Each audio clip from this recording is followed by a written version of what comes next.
This is your Sprint School faculty. We're all on the line, and I'm just going to let Ali start. Who are you, Ali? Hey everyone, I'm Ali. I'm all the way in Medicine Hat. I'm the newest recruit in the design lab, and I am the curious one. Mm. Welcome, and welcome to your first week, and you're right thrown into the deep end of the pool. Erin. Hi, everyone. I'm Erin. I have been with the Design Lab for about a year now, and I say that I'm the eccentric one, but my daughter tells me that just means weird. So I'm the weird one. All right, Julie. Hey everyone, I'm Julie, and I've been told I'm a disruptor, so I'll go with that. Super excited to be on this journey, and I'm connected to the lab through a fellowship.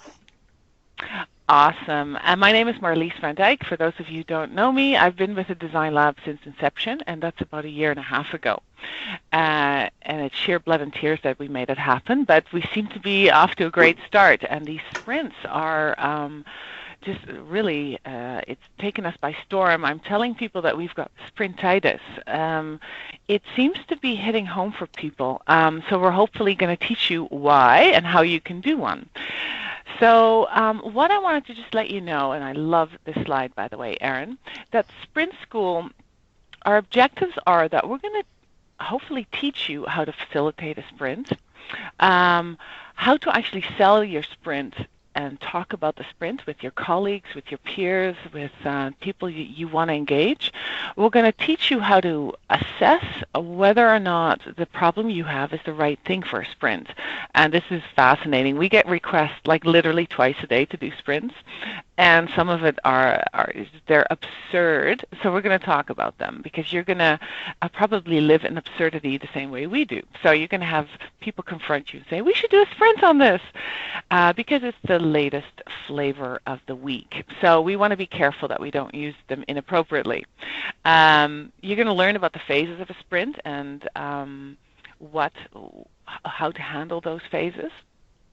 And a big part about a sprint is preparation. So it's obviously not just the 2 days or the 5 days that you're together, but how you get organized.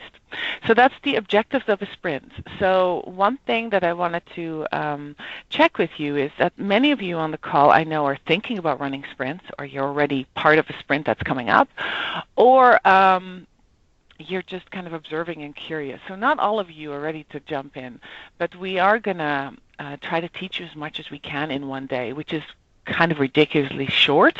But we're going to offer support if you want to run a sprint after Sprint School from the faculty or the fellows or the Design Lab staff.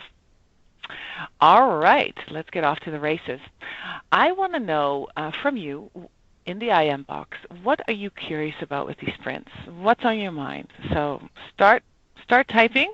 Maybe some of you want to unmute and tell me what is it that you're curious about and why are you here? Were you told to be here? Or have you heard good things? Is there something that in particular you want to get from Sprint School? And I'm going to put Jonathan Fairbanks on the spot because I know you. Can you unmute your line? Why are you here, Jonathan?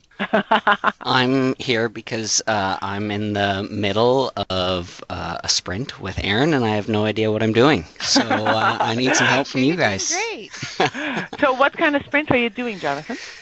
We are doing a sprint on the transition of information from acute care to family physicians. Oh, at the Royal Alec. At the Royal Alec, that's correct. Yeah. So we got lots of people at the table, and a problem that people have been working on for a long time. So here we go. Awesome. So you're going to be very in the moment learner. You're going to take notes like a madman. I'm gonna actually just try and listen really hard and avoid being distracted by taking notes. Oh, good, good. Well, we're going to give you all these slides. Most people ask us for this. Everything we do is up on the web, and it's going to be tweeted like a madman. So don't worry. Everything is captured. I like Christina's comment. How do you relinquish control at the end of the product, helping others to get to the solution versus doing it yourself? Very interesting. Thank you. Ali, do you see any other comments you like? Or Julie? I like a really interesting one. Says, how to get some work done without involving so many people involved, causing barriers. Oh, who's that? Joni. Joni. I should have known. Erin, do you like any of the comments? Yeah. I'm just kind of going through them here. But how do you relinquish control is something that we've been talking about for a while. Okay. Also, and Yeah, go ahead. how to work with your time effectively. I think that's a good one. Julie, do you see anything you like? I like the how do we work in policy driven environment. break those rules. Yes, actually, Ali and I were on the phone this morning. We're like, yeah, you know, the word framework and policy, they're kind of the same thing. They're in that same world for the design lab. We try not to go there. Anyways, don't worry if you're stuck in policy or framework land. We can still, you can still use sprints.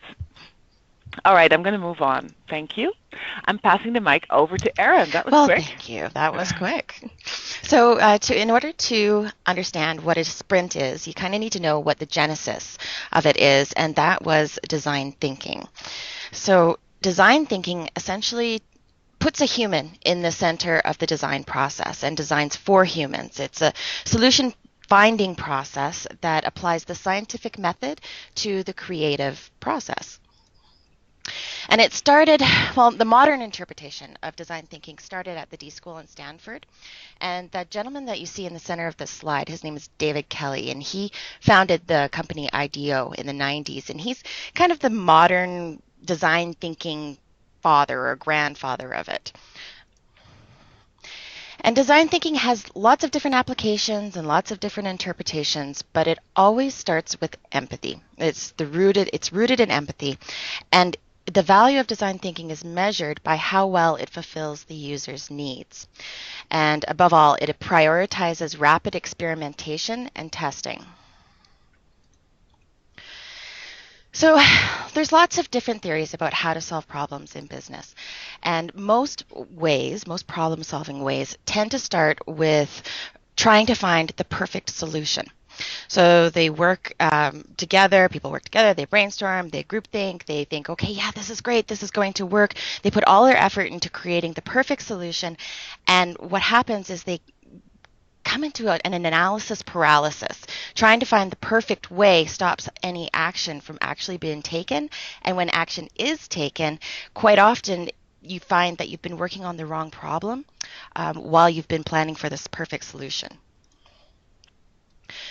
So what design thinking does is it assumes that the problem is too broad, and it uses a series of diverging and converging to remove the double trap of working on the wrong problem and fixating on the perfect solution. The thinking process, when a solution is a prototype, it assumes that you're going to be testing it and working in reiterations. It's an experiment. It's not precious. It's not expensive. And it hasn't taken years to get to this solution. So if it doesn't work, you don't waste all of that time and money that you've put into trying to come up with the perfect solution. There are 5 stages in design thinking, but they're non-linear.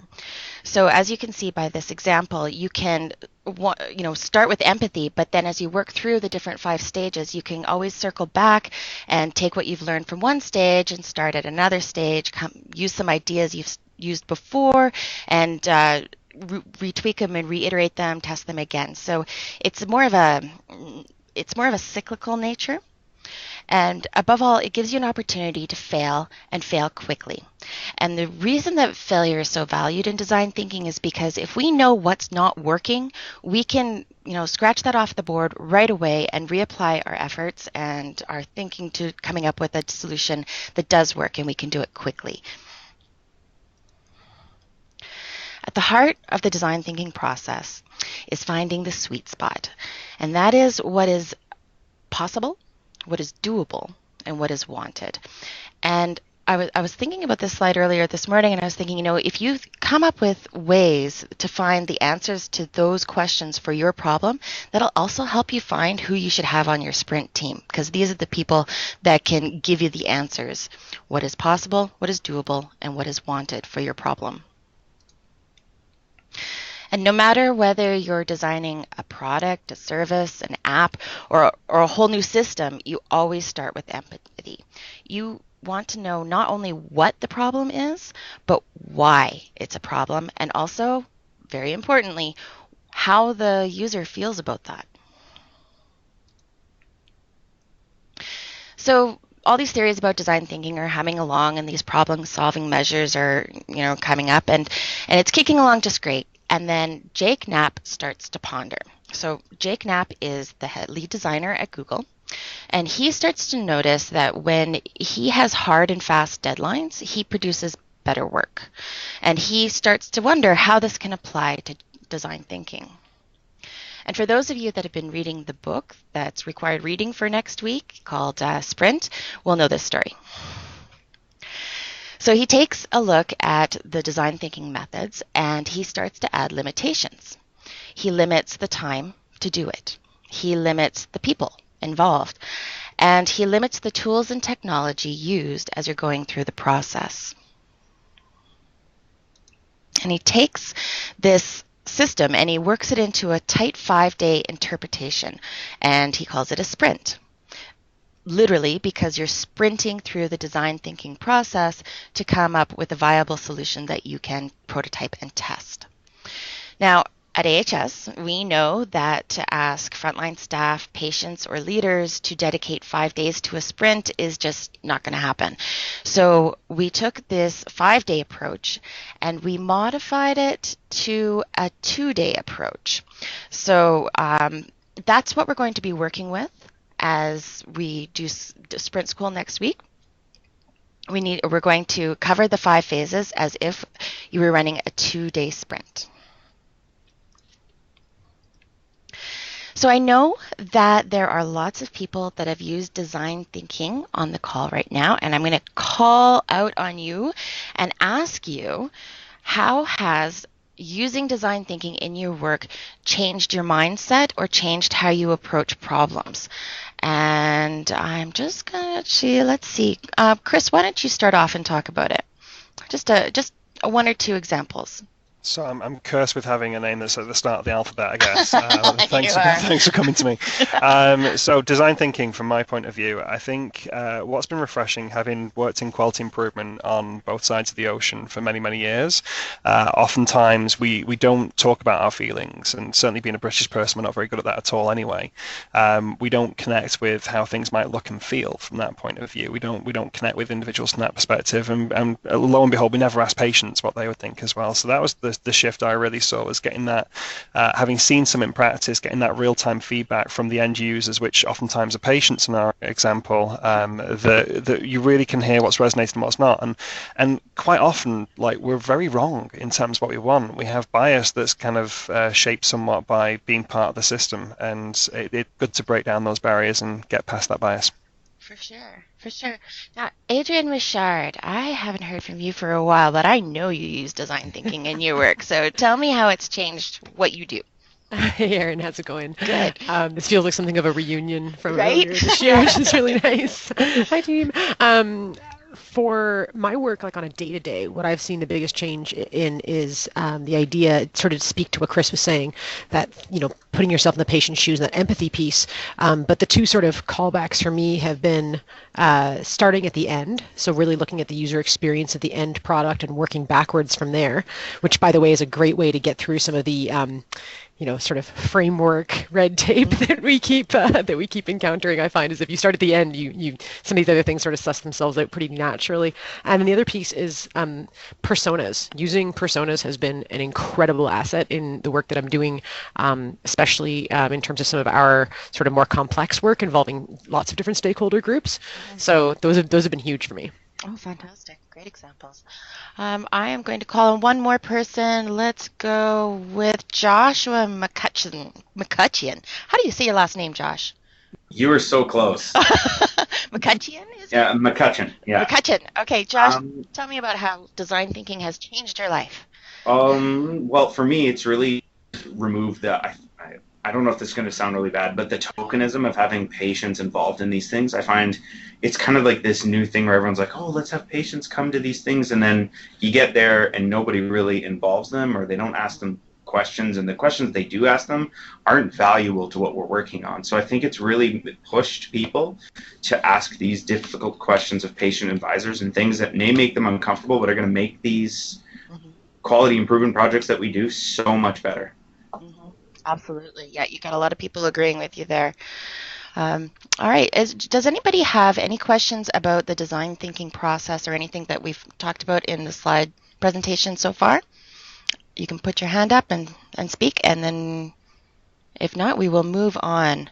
What about you, Mona Delisle? Is this all making sense to you? It is. I haven't actually done a sprint, but I'm aware of it and look forward to using this tool as we go forward. Excited. Fantastic. All right.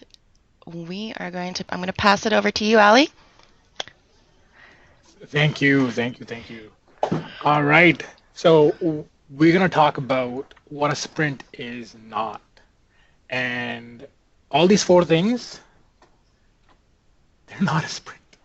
So in a nutshell, what I would like to tell you guys is, if you want to create buy-in, don't do a sprint. If you want to do a strategic planning, don't do a sprint. If you want to do policy development, don't do a sprint. If you want to do a standard solution, don't do a sprint. Because what we really want is people to be really open to outcomes and not be about defining a specific endpoint. Because through the team, with the sprint team, we're going to explore everything. And it's critical that people be open to it, because people are very narrowed focused and really are obsessed about trying to get, this is what I want, and so we don't want you to go there. We're just going to switch to the next slide now. So what I want you guys to tell me is, what are some sprint questions you have been thinking about to sprint on? Doesn't have to be right. Just put it in what things come to your head which you want to sprint on. Or I might pick on someone too. So why don't I do that? Because I feel empowered. How about Alistair Lynn's? I knew you were going to pick me. I just knew it. So once again, the curse of having a name at the top. There you go. Questions about... What would you sprint on if you had to sprint using our sprint methodology? Oof. Well, yeah, right now, there are so many issues and problems. We recently did a design day where it was around continuity of care, and it worked really effectively for that one.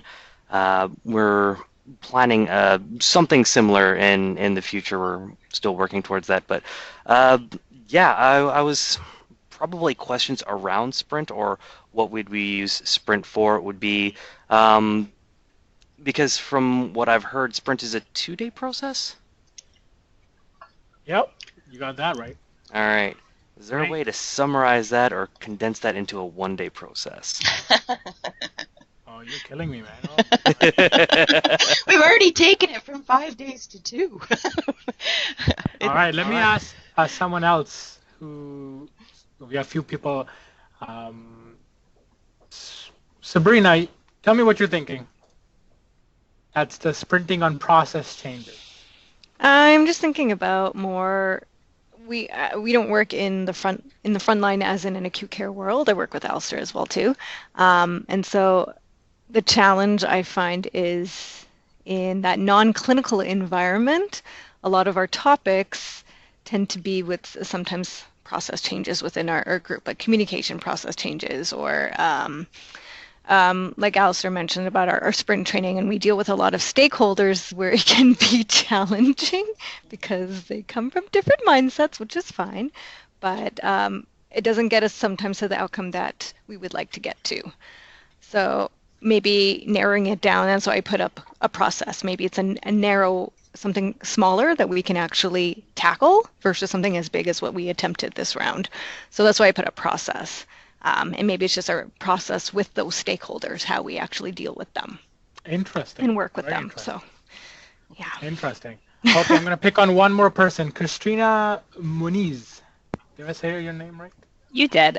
I actually was typing. This is just a sprint question that I can't even influence because like Sabrina said, I work with Sabrina and Alistair. I don't work on the front lines either.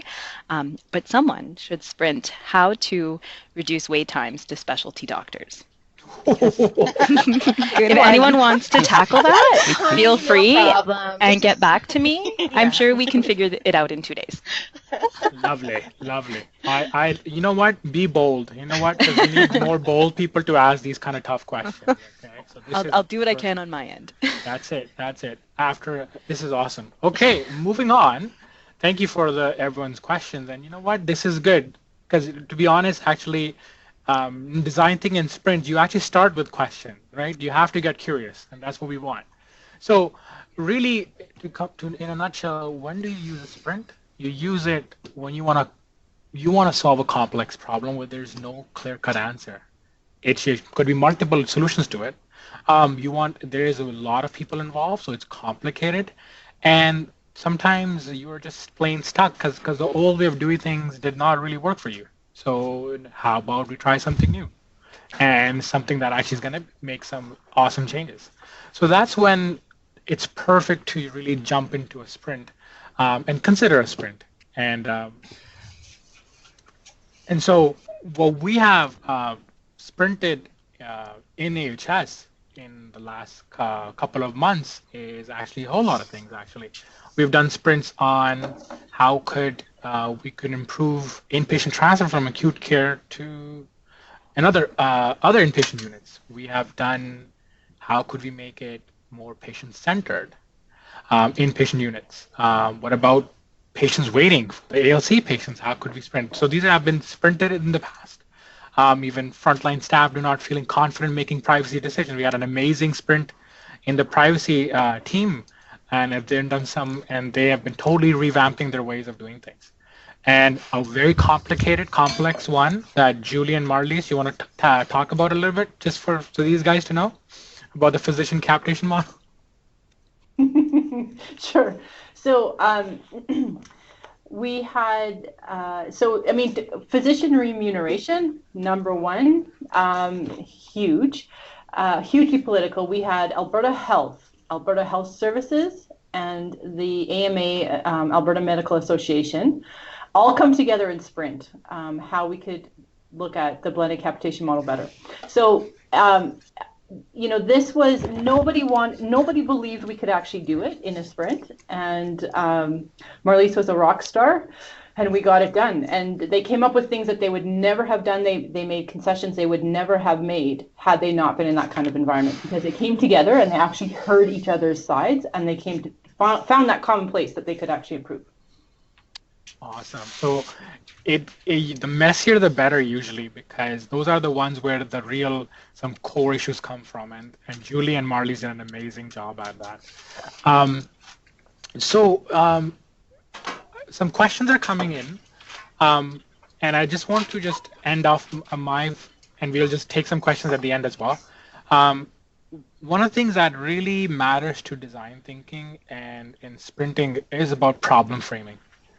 And it's very critical that people think about it, because a lot of times we get very narrowly focused. It's our core improvement side, process improvement side comes in, and we just want to define right away that this is a problem, we're going to start nailing it right away. As even Erin mentioned, we go broad and complicated in problem defining, so that we can explore more options of how things could be, and what if this could happen, what if that could happen, and sometimes we come with new possibilities that we never entertained before. And what happens to the sprint, you will see, is people will reframe the problem over time as they start getting deeper and deeper. So just give you an example, like recently we did a sprint in December in Edmonton zone with transition home care team, where originally they had defined the problem like, how can we assess patients at home? And as the sprint continued, they changed the focus of the problem towards how could we keep people out of the hospital. So it went from really downstream to upstream. And that shows you how fluid sometimes the problem statement is. And so we always recommend people to start broader, and then we can narrow it down. And that being said, I'm going to pass it over to Marlies.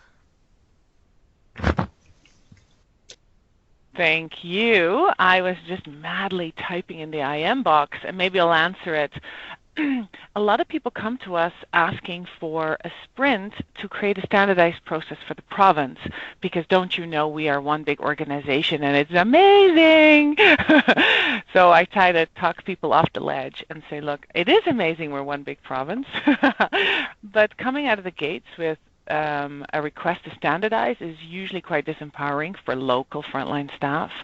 And actually the prototyping is really designed around a local context and the people involved and the relationships. So you might standardize something later once something has worked and you've adapted it for other environments, but we try to tell people to not come out of the gates with standardization. I don't know, Barb Wilkie is not on the call right now, but she was on the call yesterday with a group where we pitched a sprint, and she said, I absolutely concur. We've so badly wanted to talk about standardized way of spreading this across the province, because don't you know the care should be the same in Tabor as it is in High Level? If I hear that one more time, I'm like, pew. Anyways, so Christine, I don't know, does that make any sense? Do you want to unmute your line? Yeah, I was actually just reading a follow-up question. So if the prototyping is already done, then would standardization across the province be suitable to a sprint?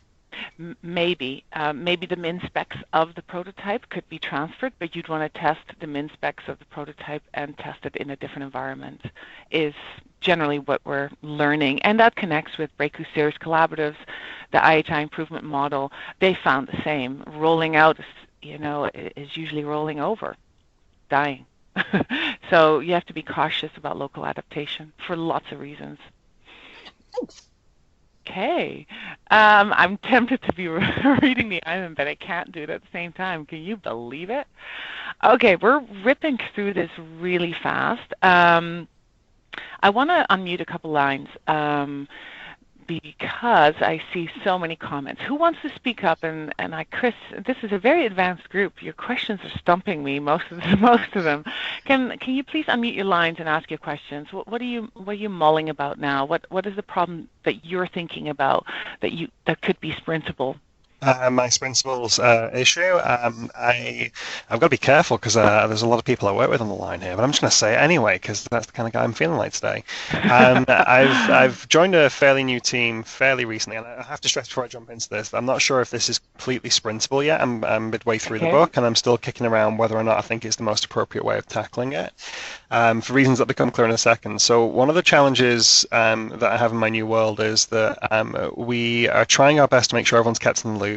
There's a lot of email communication that takes place.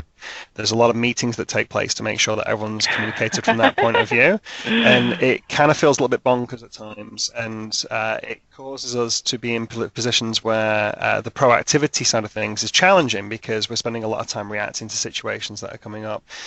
So I'm trying to look at, with a group of other people, looking at ways we could possibly reduce the complexity we have, but also keep people communicated with at the same time. We don't have any clear solutions because email's the go-to place all the time. It's the most convenient way for me to tell everyone what I'm thinking, and meetings is the second go-to. So I'm mulling on whether or not I could sprint that, and I'm kind of kicking it around in my head. I'm not sure is where I'm at right now, but the good thing is I've got the journey from Calgary to Edmonton to think about it. So. Awesome, thank you for that. Yeah, you are tapping into some of the madness that we're seeing. I think Erin and Josh can probably talk to you offline about some of the work they're doing with the privacy group. Just going on, I want to pick on Shannon Erfel. Can you unmute your line, please?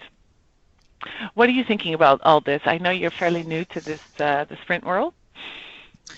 I am, and I don't know that I have a specific project in mind, but I've got my toes in a lot of ponds right now, and I'm intrigued to see how and where other folks are using it. And just having heard from Chris, if that works for you, I'm on board, and I'm gonna take it through a number of the committees that I'm not sure that we're using our time as effectively as possible. So I'm looking forward to seeing that journey for sure.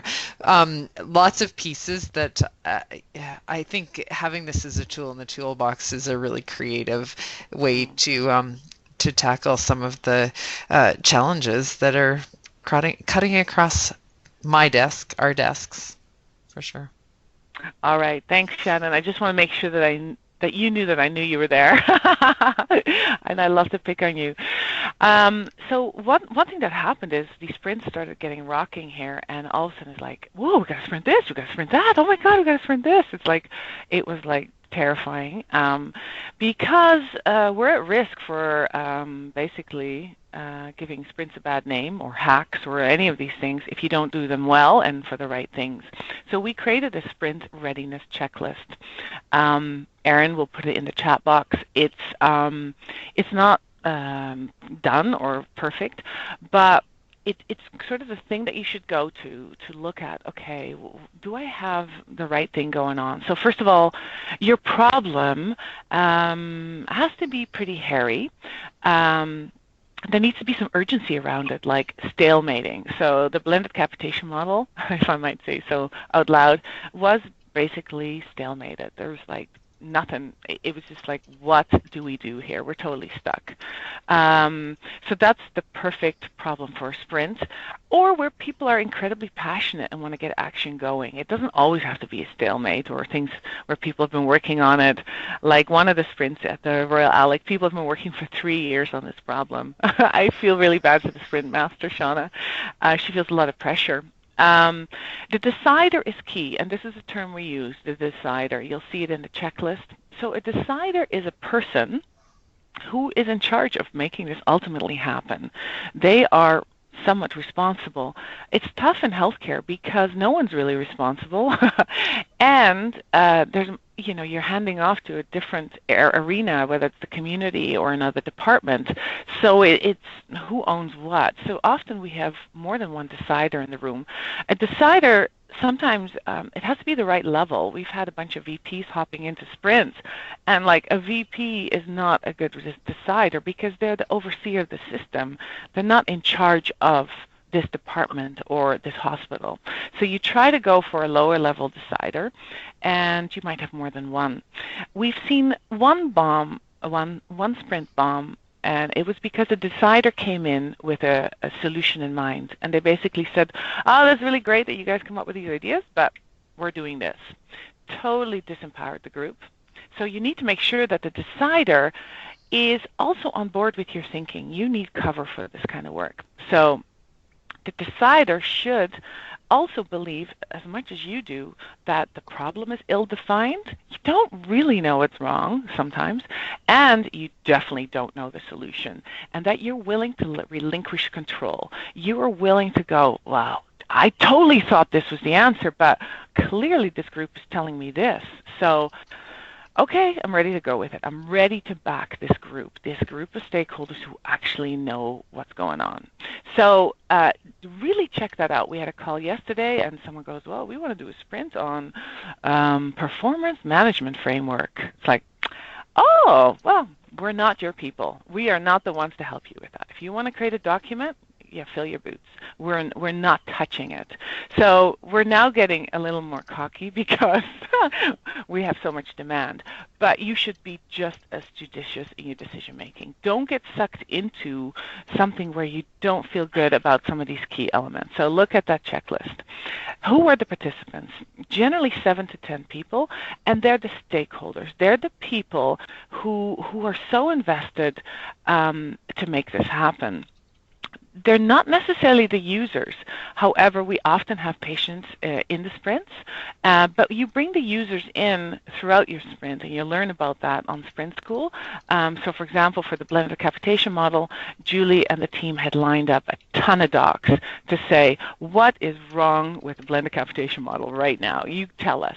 So you pull users in many different ways, but frontline staff, bar none, are gold in sprints because they know what's realistic. So if you're building a prototype and you're totally missing the boat, if you don't have a frontline staff there, they can't tell you.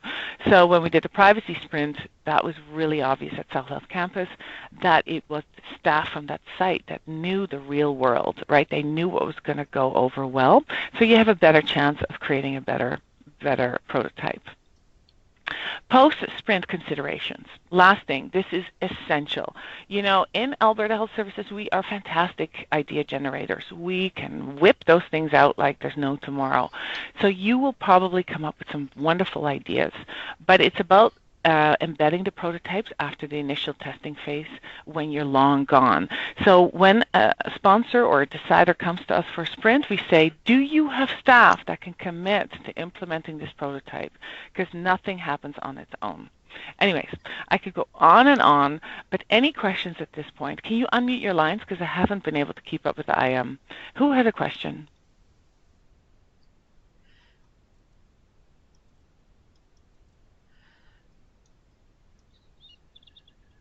No questions?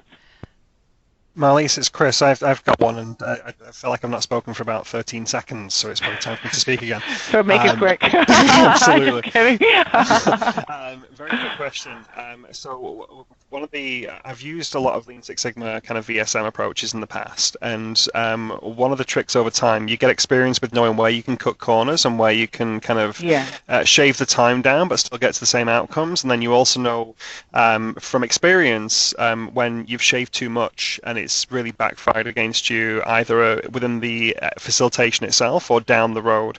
And I just wondered if that's something we can cover over the course of the session, or will it be covered over the course of the session? Do you guys have a flavour of where the corners can be trimmed beyond that 2-day? Or is 2 days kind of absolute what we have to stick to? All right, Erin, you want to answer this question? Sorry, I was double checking something technical. Yes, and no. We obviously love to cut corners, but I think we're going to give you the full menu. And for example, we're going to tell you journey mapping is pivotal to sprints, and yet we did a sprint without doing a journey map, and the thing survived miraculously. So we will tell you we've gone into sprints with the wrong deciders, we've gone into sprints with the wrong problem, and we did manage, but we'll tell you how if that helps you. Does that help you, Chris? That's perfect. That's exactly what I'm looking for. Thank you. Okay. Yeah, and I think we're here in the long haul. Like, if you're going to do a sprint, you pick any of our brains, or someone's brain, doesn't have to be ours, and just go, look, what are the red flags? And every time we go into these sprints, the number one question we keep asking, what is going to go wrong? What's going to go wrong? What's going to go wrong? And that's how we basically plan the whole thing. Okay.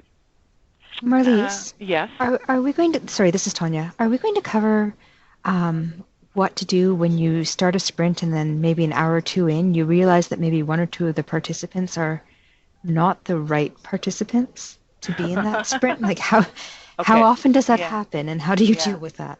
Yeah, we will talk about that. And actually, the sprint you and I are in, I felt like there was a person there who literally had her hands in front of her face the entire time, going, I can't believe this is happening.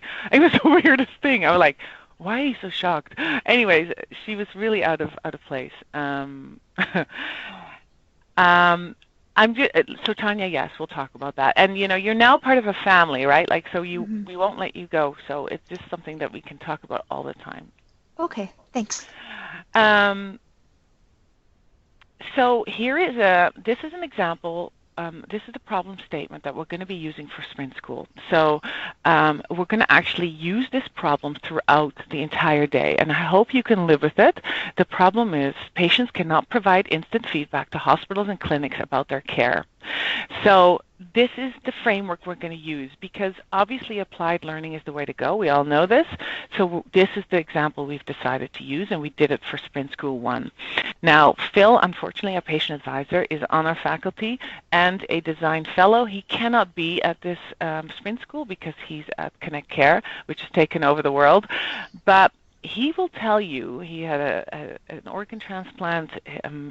He's partially blind. He's a chronic. He's in the system, and in the 15 years that he's been in healthcare, he's not ever been asked once what he thought of the care, which I think is super heartbreaking. So, anyways, he won't join us, but this is the example we'll be using.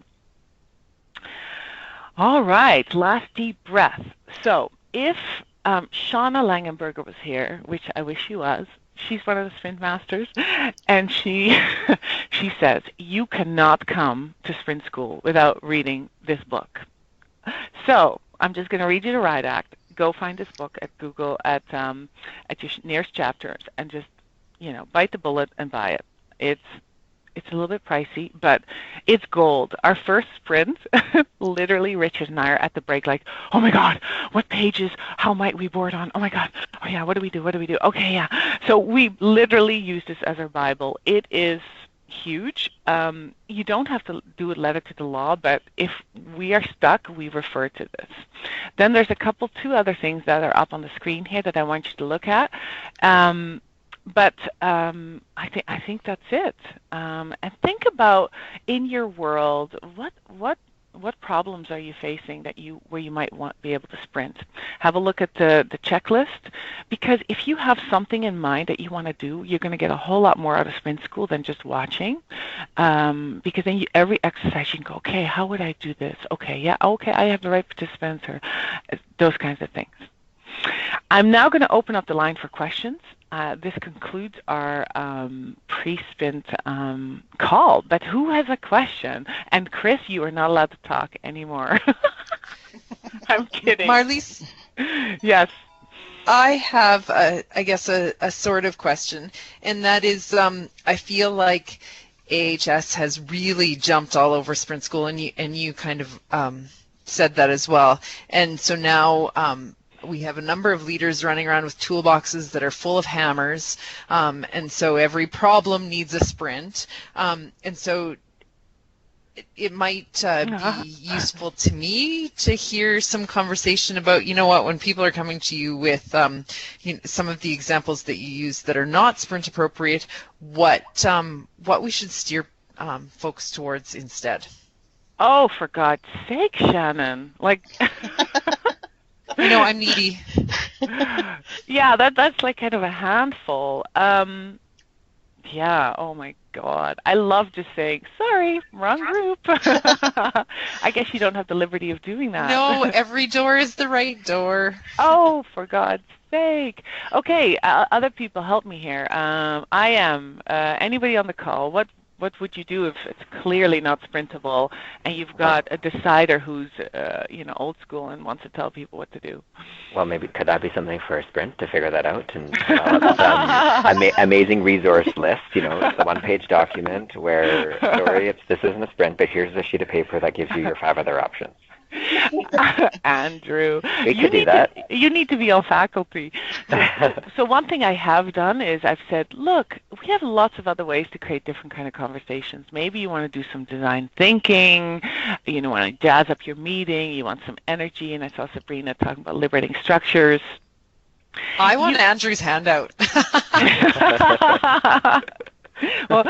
I'm starting it instantly, yes. Exactly. I think, just to add on to that, Marlies, I think it's also, really getting to pushing the boundary a little bit of, if you see somebody coming with a solution, like getting down to what is the problem you're trying to solve. And I was on a call yesterday scoping out a sprint for ortho at Royal Alec, and they kind of started off with we want this solution, and so we actually just had a conversation getting them back to what is the actual problem you're trying to solve, and are you willing to come up with other solutions? What if the group doesn't want that solution? And so we got them to be like, oh yeah, totally, we just want a solution, we want something we can do that's going to help for us and get our staff engaged. So sometimes it's just that conversation, but getting them to really what they're after. Yeah.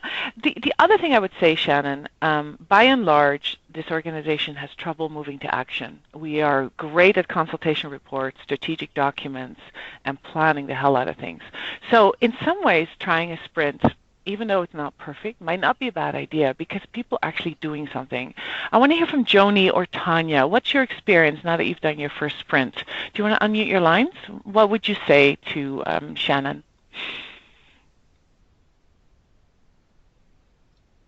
Specifically about what to tell people if they... Well, just what did your sprint do? Your topic was actually not a perfect sprintable topic, which was frontline staff are fearful about privacy issues in period. That was the problem, right? Mm-hmm. We did sprint it. What did it mean for your group to see the action that came out of it? Oh gosh. Yeah, it's a tough one, right, Tanya? I think one of the things it meant for our group is it gave us the confidence. Right now we're working on another way of working, a Scrum, but it gave us the confidence to try something new because we saw that we could actually accomplish something even with a very kind of vague purpose going into the sprint. Yeah. And I think it also made us open up our eyes to the fact that frontline staff actually want to be part of the problem, not the problem. Solving it, yeah. Solving the problem. And so that, I think, has changed the way at least I approach my work and having a more collaborative approach in my work. The one thing I will say, I know that one-day sprints have been mentioned. Having gone through a sprint, 2 days was completely exhausting. So that would be my one caution, is that you may burn people out, because it took us a couple days to recover from the 2 days. It was a lot. Yeah, exactly. Thank you, Tanya. I'm going to move on. Sprint style, we cut people off and just keep rocking. So one thing I want you to do, if you're not on Twitter, get on it, because that's our way of communicating amongst the Sprint School participants. It's the way we share information. If you don't want to, then of course don't. But here's our address if you're interested in learning more. And I'm just going to pass it over to Erin to let us know where we need to be. Go ahead, Erin. Okay, so Sprint School next week is at the Royal Alex Hospital. It's in room 150, which is the Jean Hamilton Lounge. I have not had the privilege of being in that room yet, but I am assured it's a wonderful room. And we're going to be having a light lunch. There will be snacks and coffee, lots of fuel. Come ready to jam, because it's going to be an action-packed whole day exercise, and by the end of it you're going to feel exhausted and invigorated, if that's possible, at the same time. I did attach a parking map to the invitation that you got, so but if you didn't get that, just let me know. Just email me and I'll send you again. And if you have any other questions about attending next week, I'm always available on email, erinroll@ahs.ca. Anything else? I mean, we're starting right at 9, so please be prompt. And that's about it. Awesome. Thank you, everyone. Have a wonderful day, and we'll see you next week. Bye. Thank you. Thanks, everybody. Bye. Bye-bye.